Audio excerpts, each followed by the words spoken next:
will sound. All of the dead shall rise. Righteous being in the sky will go where no one can ever word bound. My Jesus is coming soon. Morning or night or noon, many will meet there new. Trumpets will sound. The dead shall rise. Righteously in the sky, holy where no one dies, everywhere bound. Amen. Good morning. Good morning. We are thankful that God allowed us to be here today. Perhaps some of us have not been baptized or need to be baptized again, so a sense of rain. One way or the other, we're going to get folk in the water. Nonetheless, we are appreciative of the providence that allows us to be here. Amen. We have some who have been traveling, and we thank God that you are able to be back with us. Amen. Some who have been sick, and we appreciate your presence, and thank God that you are doing as well as you are. We continue to uplift in prayer those who are struggling with life's experiences, whether it's discouragement, whether it's physical ailments, whether it's financial hardships. We know that God is able, and we commend you to the providence of God and pray one for another. I am intentionally not going to speak very long today. I'm glad nobody said amen. Amen. I have been dealing with, I'm assuming my allergies or sinuses or something this week, and in the last few minutes I've been feeling some pressure in my head, and so I don't want to over-exert myself, and I'm not trying to get Sister Gibbs a life insurance policy beneficiary. She's still young enough to remarry. Some man sees she got some money in a new car, take interest, so I'm going to take it easy. Then our kids are grown, so ain't no man got to worry about being the father to my kids. I need to take it easy. So. I want to invite you to two different scriptures on today. I want to first look at Proverbs chapter 18 and then James chapter 3. Proverbs chapter 18 and then James chapter 3. Proverbs 18, I want us to look at verse number 21. Proverbs 18, verse number 21. I'm sure that you have heard this verse, read this verse. Proverbs 18, verse number 21. The Bible says, death and life are in the power of the tongue. I think we need to read that again. Death and life are in the power of the tongue.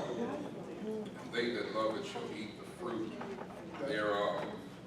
Then, if you will, turn over to the book of James. The chapter is 3.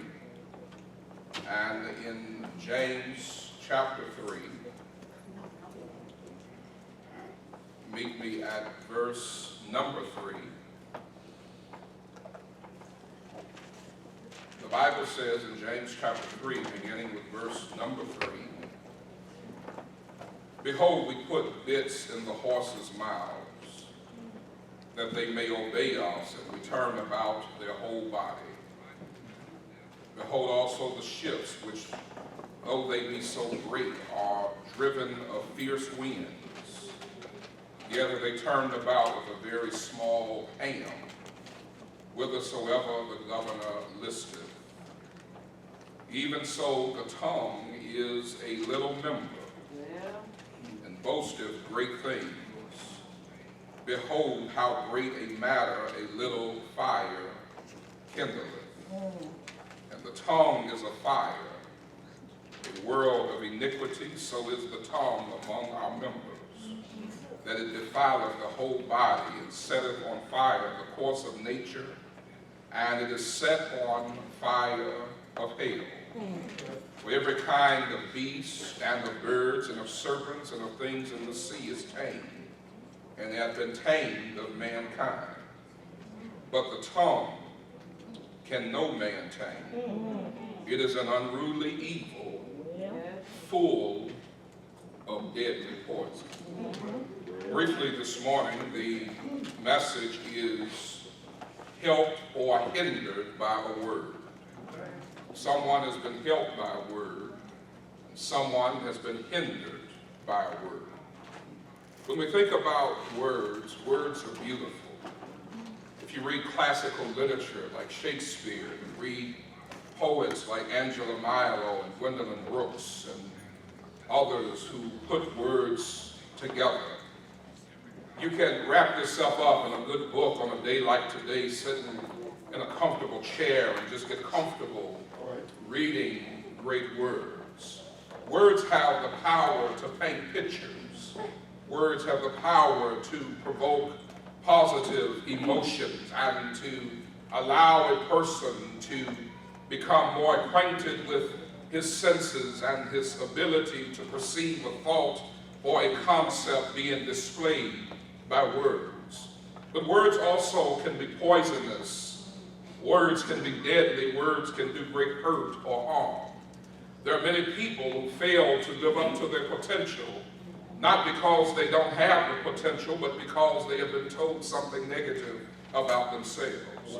It has been demonstrated again and again in academia that a word from a teacher, a word from a parent, a word from someone can make the difference in a child's success or a child's failure. A child who is told he will be nothing can easily be nothing.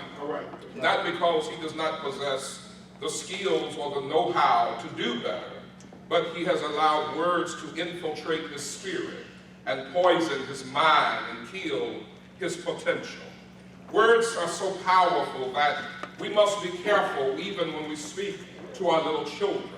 Sometimes we say things to our children like, "You are a little devil," and we ought to be telling them they're little angels, even if they act like little devils, but not become so intoxicated with our little angels that we don't remember they do have some devilish ways. Our words are often spoken in a way that is so natural to us that we do not think about the consequences of said words before we utter them. We utter words with the intention of making our point, validating our position, and authenticating our perspective. We allow words to slip from our lips as easily as we breathe, as easily as we blink our eyes, often never giving any second thought or consideration as to how those words may help or hinder someone. I want to offer an encouragement to us to really think of a power that we all have. And that is, you have the power to hurt and you have the power to heal. You have the power to hinder and you have the power to help. And I want to encourage you that you may not have the ability to change someone's financial status, someone's physical health, someone's life circumstance. Some things people deal with, they just don't have to deal with. There are some storms that you have to walk through your storm.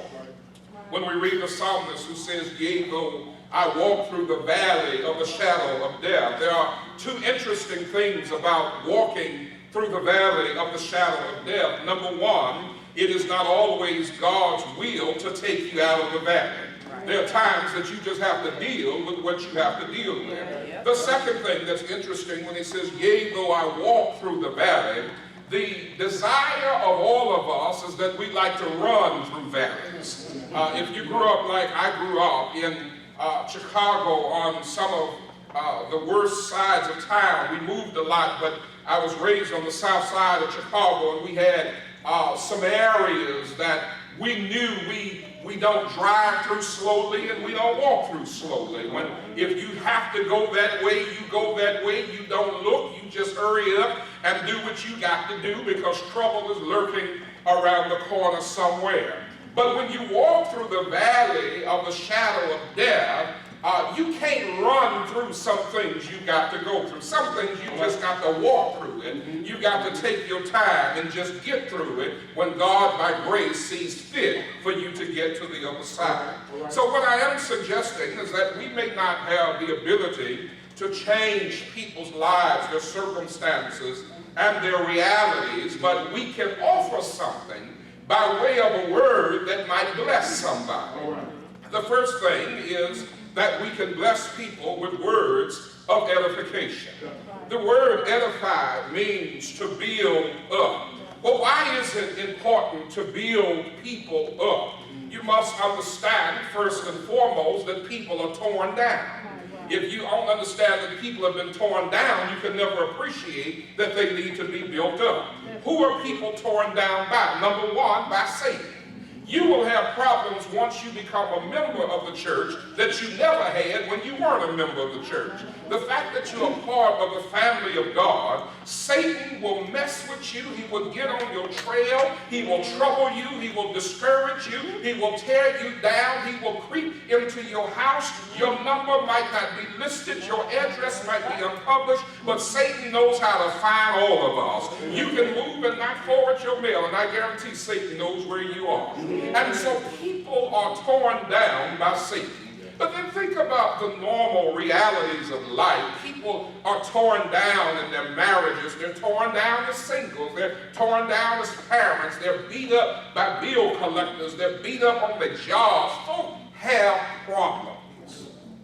You go to the doctor tell you you need a prescription. He writes out a prescription. Your insurance company say, we ain't going to cover the prescription. The doctor said this is the best thing for your health. The insurance company say, we ain't going to do it. So now you're dealing with a pharmacist who's telling you this is what you need, a doctor who says this is what you need, but some legislative Congress or somebody in the prescription management program somewhere has enacted a law or enacted a regulation and say that you can't get this prescription filled. It's what you need. You're dealing with this back and forth. You barely got the money for this. You got to do this. You got to do that.